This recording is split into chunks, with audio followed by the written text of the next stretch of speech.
Hi, I'm Allison, and today I am going to show you how to make an edible fire. We're going to use pretzels as our tinder, kindling, and fuel. We're going to use chocolate chips as the rocks that make our fire circle, and we're going to use a little bit of cookie frosting just to hold the chocolate chips down. So our big green plate represents the 6-foot circle that you need around a fire ring in order to make sure that there's nothing flammable there. Then you're going to take the cookie frosting and make a circle on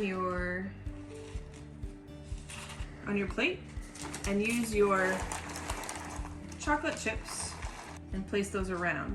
The chocolate chips represent the rocks or non-flammable material. Could be bricks, could be paving stones, things like that. But that's what the representation is. There's non-flammable materials such as rocks.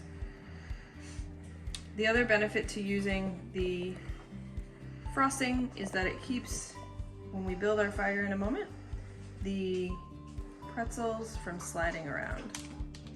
And my frosting, when I do this with kids, I usually have some bowls to eat and some bowls to build with, because let's be honest, if we put the pretzels in front of them, they will just eat them. Or if you put chocolate chips in front of them, they will just eat them. All right, so when we build a fire, we have 3 levels or 3 sizes of fuel. We have tinder, and tinder is tiny.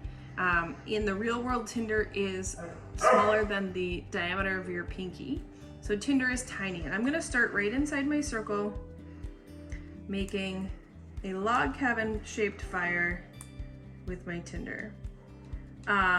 If you were really building a fire, you might put some dryer lint in the middle of this, or you might put some birch bark. Okay, so I have a teeny tiny log cabin for my tinder. Then I would build my larger using my kindling, using a thicker pretzel. I'd build a larger log cabin around it.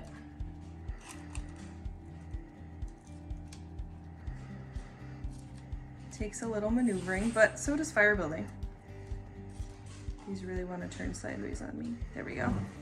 And then I would use the pretzel rods to be the outside. And on the outside, because you have the frosting, you could maybe do a teepee. If you can get them to stand together. Or you might choose to just go around it again with another log cabin.